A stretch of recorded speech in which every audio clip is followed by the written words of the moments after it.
What deep plan? Bang. Hope you're doing good. I'm a little bit off today, a little bit sick. Cat hair all over my shirt, but it's prediction time, so let's get into it. Fight number one, women's bantamweight Mia Skir versus Florencia Greco, two debutantes. Skir is a southpaw fighter, good distance management, teeps, roundhouses, jabs, very defensively solid, very good in the clinch, long knees, skillful fighter. Number one in the UK, ISKA British champion. Very solid, very solid. I'm excited to see her on the RWS circuit, and she's fighting Greco. Greco is also a debutant, but has fought in Thailand on Thai Fight, where she lost to the superstar Veronica. She has fought on One Friday Fights, where she lost to Junior Fairtex. Good opponents, no shame in losing to them, but I think in this one, Scare will manage her distance better. She's taller. She has a very good control of the range, while Greco is more of a pressure fighter and like imposing her will on her opponents, trying to, tough, gritty, walks forward, throws combinations, good right kicks. But in this one, I see Scare winning through unanimous decision, mainly because her control of the fights is so good. So Scare, unanimous decision. Fight number two, lightweight, Pet Jaturat versus Craig Marshall. Also two debutants. Pet Jaturat, I have not been able to find a lot of footage on, or essentially any footage. I know he lost his last fight, or won his last fight rather, on Raja KO against Richard Kim. But I haven't been able to find any footage. I don't know what style he is. I don't know if he's orthodox or southpaw. So it's difficult. I know according to the website, he is 165 centimeters tall, and he's fighting Marshall WMO British champion, Scottish fighter, 10-11 centimeters taller than Pet Jaturat. Orthodox, has a strange in mixing up his attacks, using kicks from both sides, nice left knee switch, teeps, quite defensively sound. He likes to catch teeps, pull, and then counter. So difficult fight to predict due to lack of footage, like always with debutants, but I'm gonna say third round KO for Marshall. I like what I've seen from him, so, and especially the catch and pull of the teeps, and I think that's what he's gonna do in this one. Third round KO, catching, pulling, finishing. On to the next. Fight number three, super flyweight, Singburi versus Pet Sanchai, two Thai fighters. Singburi has fought a decent amount on RWS. He's a KO machine. I think he's knocked out 7 out of his last 9 wins has been through KO, and I've seen 2 of them in RWS, Pechnaka and Chambon. Both wins through left hook body shot KO. Heavy boxer, huge left hook, tends to overextend, overthrow sometimes. And he had a problem in his loss against Densayam, unanimous decision in RWS. He had a problem because Densayam was countering him very well when he overextended.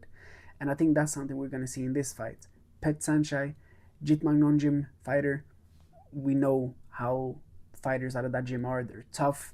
They're not afraid to take a punch. And I've seen in his win over Kong Surin in Kiatpet, he's an orthodox fighter, and he likes to really watch what his opponent does. His opponent comes in, throws, he really watches, he puts up a high guard, he can do a closed guard, but he likes to pull back and come in and counter. And I think that's what we're going to see in this fight. He does not box too much, but he's strong in the clinch. He got a very nice right kick. He's quite calculated. And yeah, I think we're going to see a finish in this one. Second round KO for Pet Sanchai. Probably when Singburi comes in, overthrows a left hook, Pet Sanchai will come in with the right elbow. Second round KO. Moving on. Super lightweight, Marj Singh versus Eric Soltis Husayev, Thailand versus Ukraine. This is a rematch, very interesting rematch. Marj Singh won the first one. He's a shorter fighter, 165 centimeters tall, Orthodox likes getting into the clinch, is very good at managing his distance. He chops down the legs in the first fight.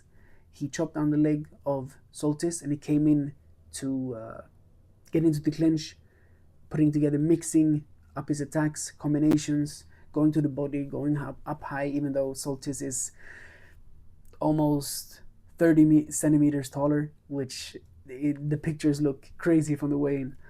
But yeah, I like Martin Singh's style. He's experienced, 29, 30 years old, experienced fighter, and he's actually the only one who has defeated Soltis in his professional career. Soltis is, yeah, 193 centimeters tall, around that. Very lengthy, very tall. Is 2-0 on RWS now. In the first fight against Martin Singh, the only fight he has lost in his professional career, he did not really manage the distance very well. He has good long knees. He is quite good at boxing. He has good, decent kicks, inside low kicks, good elbows, a good long guard. But why he lost that first fight against Martin Singh was because Martin Singh was able to come close and clinch up, throw knees in the clinch, throw punches up close. I don't think Soltis really managed that distance too well. Yes, he used teeps, but he didn't use enough jabs, and I also think he does not use enough like defensive roundhouses. You know, stepping back and then throwing a roundhouse. He didn't really do that. I don't think. I think that's why he lost that first fight against Martin Singh. But in his last two fights on RWS, he has really shown improvements on that part. I think he, first of all, he walks forward a lot more, but he also utilizes the roundhouses a lot better. When his opponents move forward, he attacks. Chopping, he's a southpaw fighter, so he counts with the left kick, hitting the ribs, hitting the liver side of his opponents. He won a unanimous decision against Manafi. He won against Singh Payak with a flying knee, brutal. I'm still a little bit, with. I think he could manage his range better. I think he could cut angles better. And I think Martin Singh is still very dangerous up close. So it's going to be tough for Soltis in this one. But in the end, I think he's going to win. Third round KO. Probably a left elbow for Soltis. And he gets his revenge.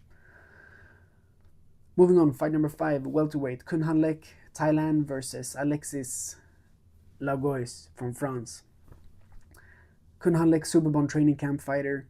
Very experienced, former Channel 7 welterweight champion, former Lumpini Stadium flyweight champion. Earlier in his career in RWS, he has 2 wins over Nung Lan Lek, unanimous decision. He has a win over Damian Alamos, unanimous decision.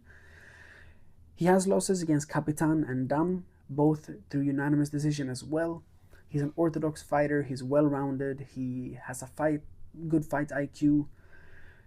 He's good on the range. He's good up close in the clinch.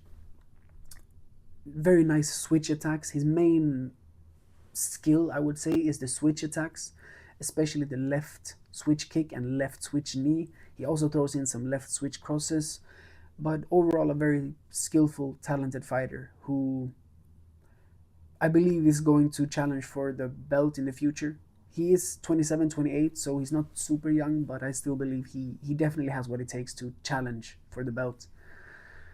Now I'm still have some questions though that I almost forgot to say.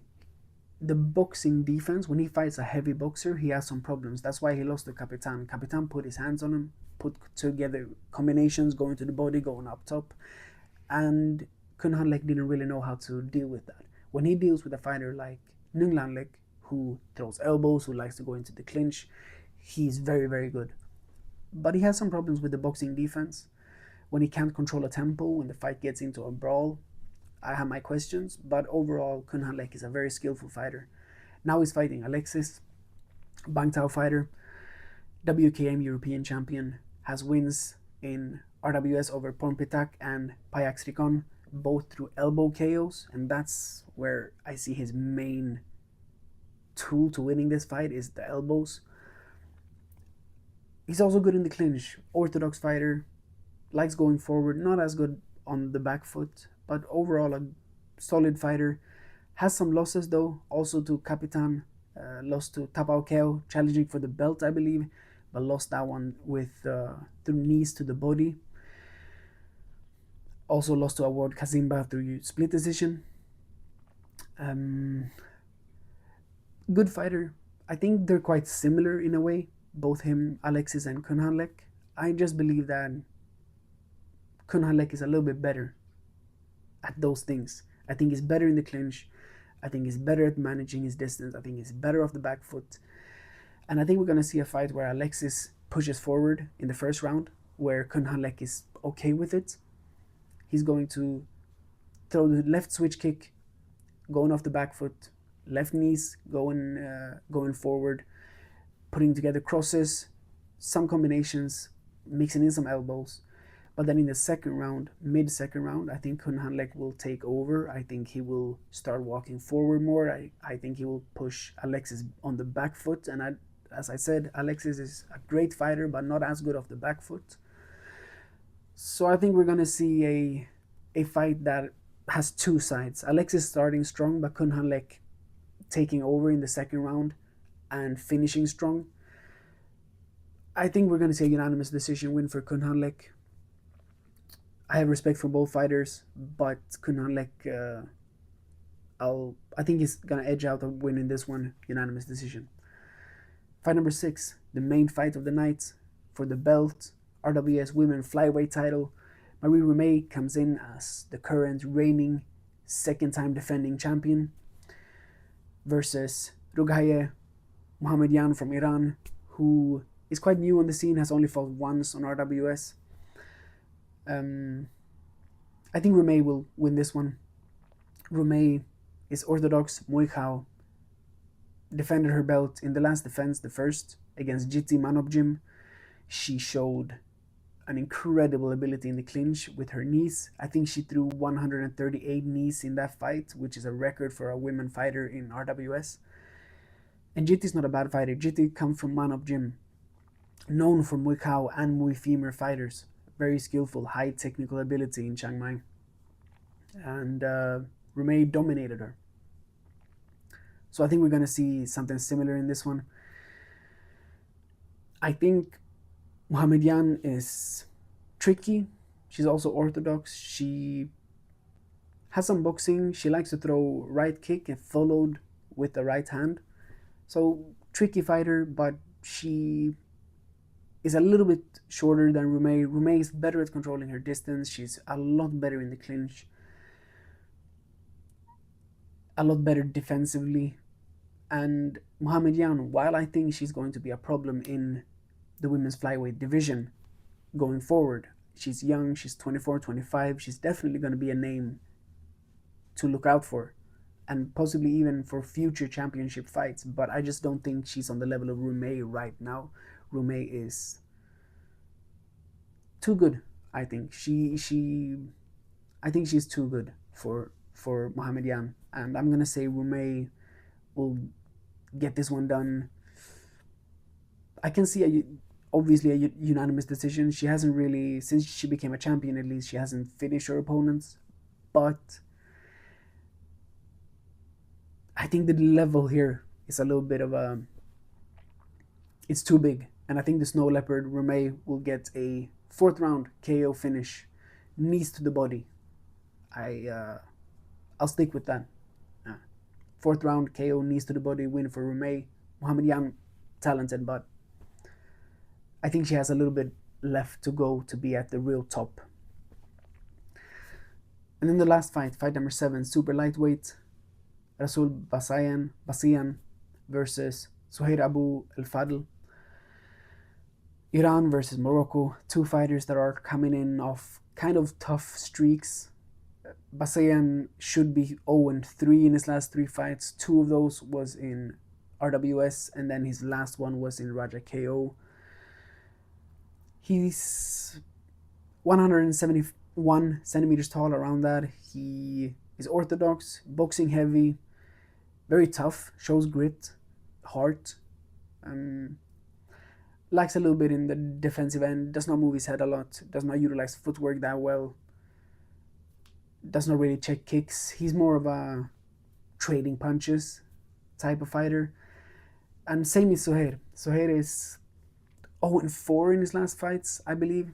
In his last four, 0-1 in RWS. Has also fought on Thai fights. Very tough. Likes feinting. He's tall, 194 centimeters tall, so more than 20 centimeter difference on these two guys, I believe. Hard to knock out Suhair as well. This is a tough, very tough fight to call because they're coming in with really bad form. But that is also something good for both of them because then they should be motivated to break the bad spell. Um, the problem with Suhair that I've seen is that he does not utilize his range too well. Even though he's taller than most of the fighters that he fights, he does not really utilize too many teeps, or he tries, but they're not good enough. Does not jab too much as well. But I think in this one he's going to get the win. I think unanimous decision for the Moroccan Suhair. I think Basayan is tough, but I don't think he will manage to getting close with Suhair without getting injured, getting cut maybe from elbows. And yeah, I'm gonna say no. I'm not gonna say unanimous decision. I'm gonna say third round finish for Suhair, elbows. I think the length difference is going to be deciding, and I think Suhail will be able to drop down elbows over the top of Basayan, who I don't believe has the best guard. So yeah, third round finish, third round KO through elbows, Suhail. And that's the card. Nothing more to say really. The card starts in a few hours. I'll upload it now and then I'll see you tomorrow in the recap.